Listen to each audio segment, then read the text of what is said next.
Hello, hello, hello, hello. Hello mga kasari, it's me, Jennifer Mihian, Tindera ng Bayan. Ayan, no?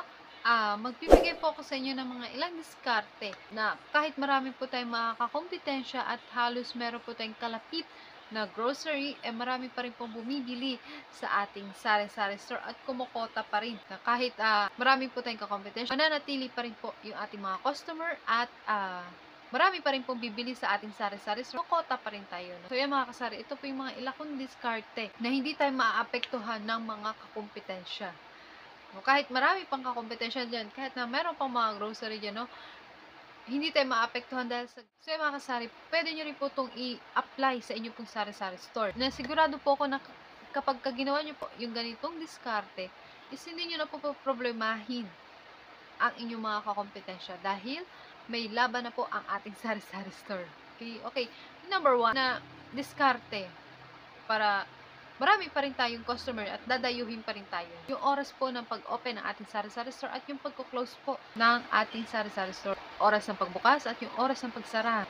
Dito po kasi sa area namin, meron pong grocery dito. Pinakamalapit po na grocery. As in, ilang tumbling lang, grocery na agad. No? So, yan. Yung grocery po na yun, late po silang nagbubukas. Yan. No? So, tayo, ang ginagawa ko po, mas maaga po ako nagbubukas kesa sa grocery. Diba? Yan. Diyan po maraming customer dahil meron pa pong mga estudyante na maagang pumapasok, bumibili ng mga noodles, pang-agahan nila, noodles, itlog, sardinas, ayan. At yung mga shampoo, Colgate, toothpaste, yan yung mga ginagamit panligo, mabentang-mabenta po sa umaga. Kahit na mayroon pong grocery dyan at marami po tayong kakompetensya, kalapit ng mga sari-sari store, agahan po natin magbukas. Kung nagbubukas sila ng alas 6, alas 5 po tayo magbukas. Yung grocery, alas 10 nagbubukas. Kaya ako, alas 6, sakto lang yung bukas ko. Kasi yung mga estudyante, kagigising lang din naman po ng mga ganong oras. Kaya, yan, nagsisibilihan po sila dito sa sari-sari store ko. Tsaka, meron po tayong mga school supplies. So, yan, mabentang-mabenta po yan sa mga estudyante. Then, yung pangalawang diskarte, na kahit meron po tayong mga kakompetensya, meron mga kalapit na grocery, mabentang-mabenta pa rin po yung sari-sari store natin at marami pa rin tayong customer. Yung pangalawa po is, binubusog ko po yung aking sari-sari store ng mga paninda.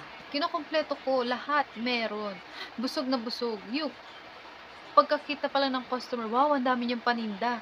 Alam niyo, nakakaengganyo po kasi sa isang customer kapag nakita niya na ang isang sari-sari store ay maraming paninda. No, busog na busog. Na yung tipong, yung isang tingin mo lang, ay, dito kompleto, dito na tayo bumili.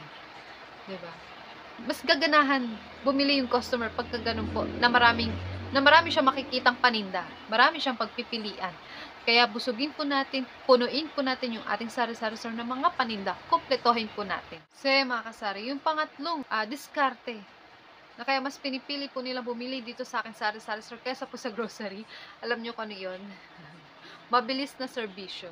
Sa grocery daw po kasi mahaba ang pila, matagal, mapapunch pa, ilalabas pa ang resibo. No, dito sa sari-sari store ko, walang pila, mabilis, agad-agad, nabibigay agad kung ano yung gusto nila, nakukuha nila agad. Yung mga customer po kasi natin, mga kaibigan, is, mainipin. So, gusto nila, lagi silang nauuna. Kahit ang daming tao, kahit ang daming bumibiling tao, gusto nila sila yung mauunang mapagbilhan. No? Sisingit yan sila kasi gusto nila mauna sila eh. So, kailangan mabilis po yung serbisyo natin. Kailangan mabilis po tayo kumilos. Pero swabe lang. Kasi, para hindi po tayo magkamali sa pagsukli, maiwasan po natin na magkalito-lito kung sino yung mga nasuklian na, kung kaninong suklito, kung magkano yung perang inabot. No? Mabilis, pero swabe. Yung pang-apat po, na kung bakit mas pinipili po nilang bumili dito sa aking sari-sari store is, mas marami po akong tingi-tingi na paninda. Sa grocery po kasi wholesale lang. No? Maramihan. Siyempre, yung iba, budget lang. Ito lang yung pera nila. So, kailangan pagkasyahin nila. Yung 500, kailangan mabili na po nila lahat ng pangangailangan nila. Mas marami po tayong mga naka-repack na paninda. Okay? Hindi siya yung 1 kilong harina, pwede natin tingi-tingi na tigta 10 pesos, no? I-repack po natin. Yung kailangan lang nila. Gusto po kasi ng ibang customer, mabili po nila yung kailangan lang nila. Ayaw nila ng sobra-sobra kasi minsan nasisira lang daw, natatapon lang daw, so sayang. So, bumibili sila ng kung ano lang po yung kailangan nila, yung sapat lang. Kaya mas pinipili po nilang bumili dito sa aking sari-sari. Yung Panglima po na diskarte na ginagawa ko, kaya mas pinipili po nila na bumili po dito sa aking sari-sari store is hindi naman po nagkakalayo yung aming presyo. Ayan, yan ang kinaganda. Hindi po masyadong mataas yung ating presyo at hindi rin naman sobrang baba. Sakto lang, level lang. Kalapit kong kapitbahay, yan. Dito sila nagsisibilihan kasi same lang din naman. Halos same lang kasi syempre sa grocery meron pa yan 25 centimo, 75 centavos, yun. No, sa atin, nira-round off na natin yan. Tinatanggal na natin yung centavo. Kaya halos parehas lang ng presyo doon sa grocery tsaka dito po sa aming sari-sari store. Hindi ko po masyadong tinataasan yung presyo ko. Sapat lang. No, mag-add lang ako ng 10%, mag-add lang ako ng 15%, up to 20% lang po. Sapat na po yun. Okay na po yan. Total, yung mga iba ko naman pong items is free delivery. No? Yung mga ahente ko, dinadaanan ako ng mga ahente ko, bubuk lang sila, and then may araw na kung kailan nila i-deliver. So, yan. Tapos ititinda ko na lang, 'di ba? No, wala akong pagod doon. Hindi ako nagpagod na para mamasahe, pumunta ng bayan, mamili, mamalengke, nagbitbit ng mabigat. Hindi. Kaya, malaking pabor na rin po sa akin yun na mayroon tayong ahente. Diba? Malaking tulong po yun sa atin. Diba? Tingnan nyo, nakamenos pa sa pandagdag na presyo. O, nakaka-level-level tayo sa grocery. Pwede nyo pong i-apply to mga kasari sa inyo pong sari-sari store. No? Para mas lalo pong dumami yung ating customer at mas pipiliin po nila na bumili sa ating sari-sari store. Unang-una, kailangan yung open at close ng sari-sari store, mas maaga po tayo na nagbubukas kaysa po sa ating mga ibang kompetensya or late. Mas late po tayo mag-close. No? Kung alas 6 sila nag-open, alas 5 tayo magbukas. No? Kung nagka-close sila ng alas 9, mag-close po tayo ng alas 10. Habaan po natin yung oras ng pagtitinda. Okay? Yung pangalawa is busugin yung ating sari-sari store. Busugin ng paninda. Kumpletohin na kung ano man yung hinahanap ng ating customer is kailangan na sa tindahan natin at sa unang tingin pa lang busog na yung ating sari-sari store, yung maraming pagpipilian. Ganyan. Mas nakakaengganyo po talaga yung mga kasari. Unang tingin pa lang, nakaka-attract yan. No? Sa mata ng mga tao, yung busog na busog, yung marami kang paninda. Talaga.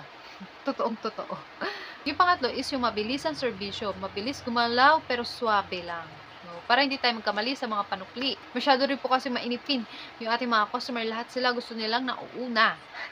Yung pang-apat is mas marami po tayong tingi-tingi.